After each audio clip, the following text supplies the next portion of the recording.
handball and dropped my shirt. Oh, it did? Yeah.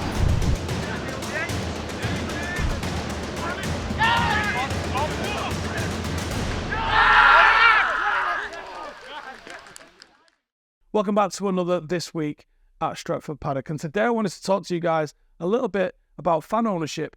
And we're going to touch on the direction that I want to take some things for the club. And I got some questions from the last video, so thank you to everybody that left questions in for this video. Same detail. Any questions that you've got, bang them in, and I will do my best to answer those. So fan ownership isn't something that we came across lightly with Stretford Paddock. It was something that we mulled over for a long time. You look at the model that's in Germany of 50 plus 1 share, so 50 plus 1 as it's known, in terms of how football clubs are operated there. The likes of Bayern Munich, I think the partnership with Bayern Munich is Audi, Adidas and Allianz, and then they own 50 minus 1 share, and the fans own the 50 plus 1 share otherwise, which gives a certain level of control for fans within those clubs. Red Bull, the fans that own the club are 8 Red Bull executives, so maybe not a flawless system. You also have the likes of Barcelona, who are owned by their socios and are $1 billion in debt. So being a fan-run club and a fan-owned club isn't necessarily a foolproof way of never having anything go badly.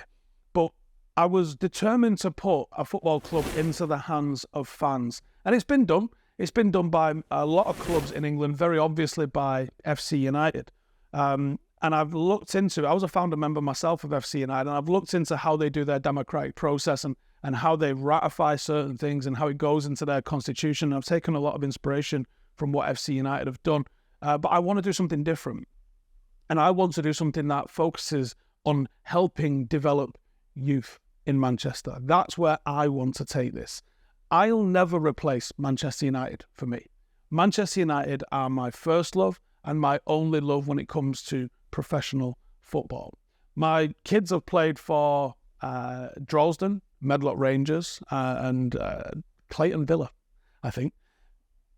There's many teams that will come in and out of your life, and I hope that Stretford Paddock is an opportunity to enhance your relationship with the sport rather than to replace Manchester United. We were not a protest club. We're not against modern football. We're not trying to protest ticket prices or anything like that. And those are all noble causes. We want to stand for something else. I want us to stand for something else. And developing young talent in Manchester is something that I'm going to push us towards. The future of where I want to take this football club is rooted in that. Now, right now, I have a first team and I have a 21s. And if you're sitting there saying, play on a reserve team as well, we did. This isn't all sunshine and rainbows. I had to fold the reserve team last week. We've been let down by people that were going to come in and coach and then change their minds on the eve of the season. Really ruined a lot of our plans. We had a good core of players that probably mostly left last season when one of our coaches got a full-time job with Manchester City. Congratulations to Matt, he absolutely earned that. But in him going, the replacements that have come in have not been able to carry that. My team's quite successful because we've had a consistent coaching staff. The under-21s team is a successful project because they've got a consistent coaching staff, and the same wasn't said for the reserves. We had a bit of a Hail Mary attempt to really keep it going this year. We had Brooklyn come in at the start of the season, but he wasn't getting the commitment through from some players. So I folded the reserve team. And I will be as transparent as I can with you guys about the good and the bad on this roller coaster of a journey of building a football club. And this comes on the back of last year we killed the development team. Now, partial reasons for this is player attendance, player quality, but also the sheer cost involved of renting facilities in and around Manchester. So I will be a fully open book with you guys, and we're building this thing together. I gave this up because I think that there's a collective of people that all share the same sort of ambition that I do. They want to have an impact in football, enjoy being involved in football, and becoming an owner or a member of Stretford Paddock. It gives you that hook. It gives you that reason to be a stakeholder in something. and not just a spectator, but someone that can watch and can influence. We have votes that have changed this football club. We had a vote for this season's sponsor, TenTrade. You can find out more about that here. A little bit of an announcement then for you guys. TenTrade and my channel are going to be working together. You might have already seen them working with the football team. That was a vote that was passed by all the members. And if you think I've lost the plot, why am I working with a trading company? Well, I'll tell you why. Because I like what they're about. And it's about education, finance, and all that sort of stuff we don't know enough about. And I think that there's a massive lack of education, and I think that allows some people to take advantage at times. So I'm all about educating people. I'm all about people finding their own way, and TenTrade have got the ability to do that. They've got something called 10 Academy. They've laid everything out. It's the basics to the nitty-gritty details. They've got courses, expert sessions, guides, you name it, they've got it. Whether you're just peeking around the door or whether you really want to dive into the deep waters and figure trading out, there's definitely something for everybody. If you're interested, then check the link out below and start a bit of an educational journey today.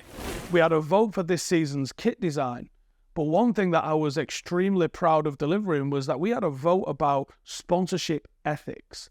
As I put forward to the members in the correspondence around the vote about the sponsorship ethics, my vision for this football club extends down. You know, there's obviously ambition to succeed and promote and to get to the highest level of men's football that we're able to do so. But realistically, at some point, this club will flip and my focus will flip. And we will be looking at how to go from 16 down to 6. And the first team will take care of itself. I see so many clubs involved in non-league football that are standalone football teams, and I don't understand how you are a club. How are you bringing in new members? How are you bringing in new fans? I want to be a club that you go and learn to play football at 4 and 5 years of age. You spend your entire grassroots time coming through playing Saturday and Sunday, boys and girls, at every single age group, all the way through 16s, 18s, 21s, and hopefully some of you will eventually turn out for the first team. That is what I want. And I want to give professional level coaching. I've spoken about this previously, but there's a couple of clubs, Manchester Corinthians being one of them. They've actually recently launched an adult team, but they're a fantastic junior setup. And everyone's probably heard of Fletcher Moss, where the likes of Jesse Lingard and Marcus Rashford came through.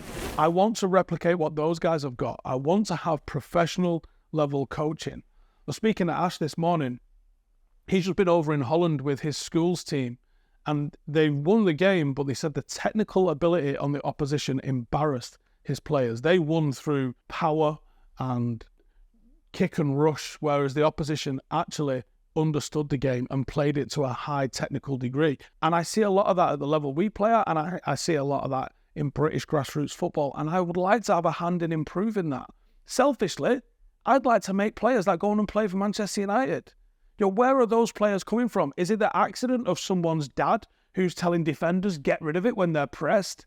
Or can we get a good UEFA B, UEFA A-level coach that's going to teach 6, 7 and 8-year-olds how to comfortably and confidently play out, pass it, move it, collect it, move it on the pitch, and prepare them to get into academies and be successful when they get in there? I would like to have a go at doing that, because to me it seems so much like there's an accident that someone is discovered at 8 or 9 years of age, goes into United or City Academy and becomes a professional footballer. There doesn't seem like there's enough genuine progression through grassroots teams into those academies. And I'd like to have an input on that. And maybe that's a little bit ambitious, but that's what I want to do.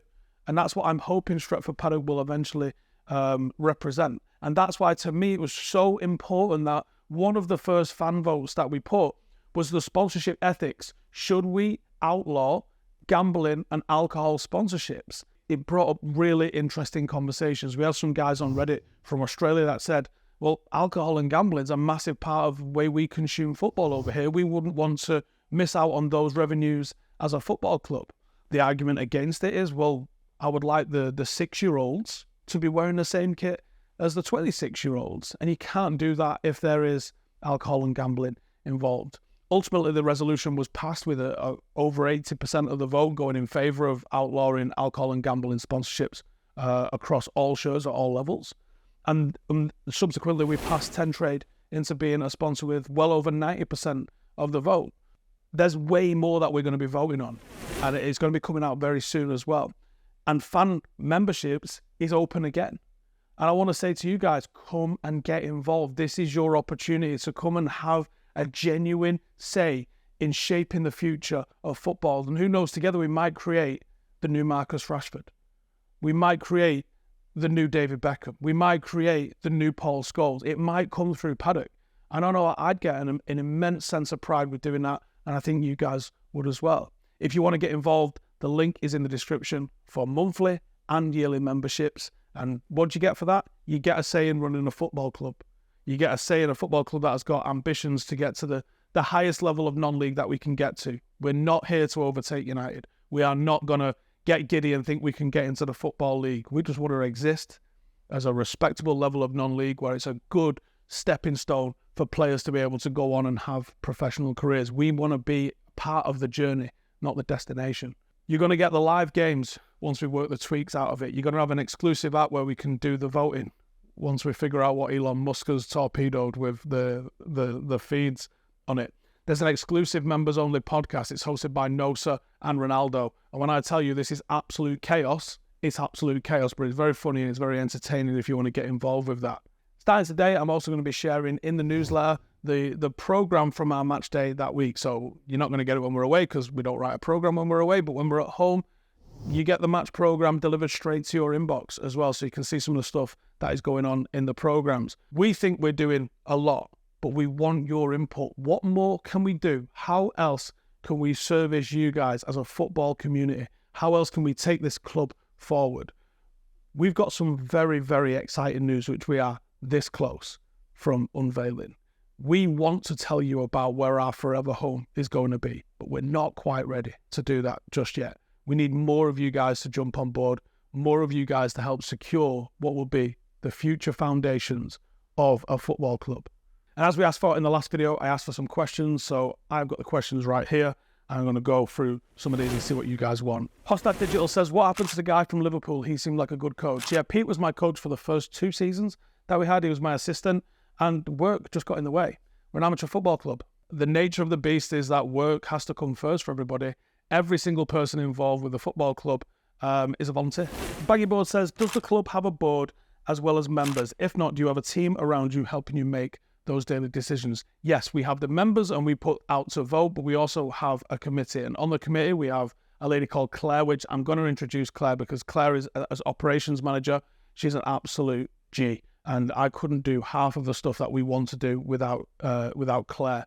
My dad, I made the chairman. He's got that a little bit more statesman sort of way of communicating with people than I do. So he comes in when I'm just going to tell someone to fuck off. He might do it in a little bit more flowery languaged way. He's still telling them to fuck off, but he's going to do it about like pissing them off the way I would do.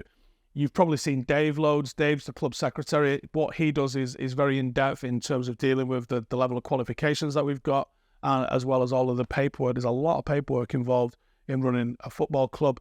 We also have a guy called Deji, who is our commercial manager. Deji does the commercials for my YouTube channel, but he's also involved in securing things like sponsorship and that for the football team as well. So Deji kind of sits across both. There's a permanent position for the club captain. So whoever the club captain is at the time, they're part of the committee. And we have John Neild. You may know Alex Neild, the young boy that's watching every single United game. John Neild, his dad, is a permanent member of the board as a fan representative. That's one of the things we'll be bringing to vote very soon. We reached over a threshold where we want an extra fan representative. I think someone more remote. John's local. I think it's time for us to introduce someone from overseas. So an extra fan rep on the committee is going to be something that we bring in. And then, of course, we have a treasurer, which is my friend Ben, because he's a bad nerd when it comes to banking and that sort of stuff. And that's his expertise. So he's good at it. All of the places on the committee will be up for vote and for re-election after we get into a couple of years of running and people understand what's required and this, that and the other. So all of those positions will be changeable. All of those positions will be up for people to put themselves forward if they want to do them. So yeah, there is a team around me. It's a full-time job doing what I do at the moment. I could not even contemplate doing it without the handful of people around me that help as well. Callan says, I love the work you're doing. Is there any challenges you come up against in terms of running the club in general, be it playing, management, that I didn't expect to face? I mean, the challenges of running the club are so vast. There's so much of it where people don't do what they say they're going to do, whether that's from facilities that you're going and working with, whether that's sometimes opposition, whether that's getting programs printed, whether that's getting kit delivered, whether that's using Royal Mail to post some of the merch out that we've sent to you guys. The amount of people who can't keep the promises that they've made to you is one of the most frustrating things. And ultimately, as a club, it's us that looks like we've let people down. We're late getting the kits out. We didn't get the kits because the manufacturer didn't get them to us. The kits got lost. We sent it with Royal Mail and it was tracked, but what else can we do? Like, we book these facilities, and there's sometimes we use schools quite often. They've just decided to have a parents' evening tonight, and they don't tell you till you've arrived at the place. Off you go back home. I think it's just people not being able to keep to their word, or not giving you enough communication about any issues as they come up. That's the frustrating thing that I didn't expect.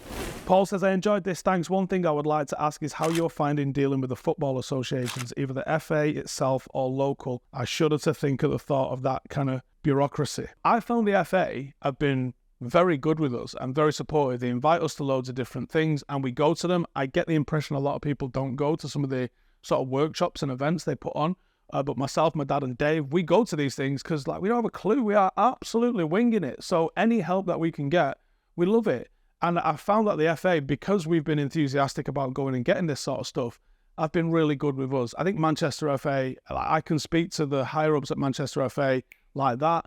It's not stopped us getting charged. We've had quite a few of those.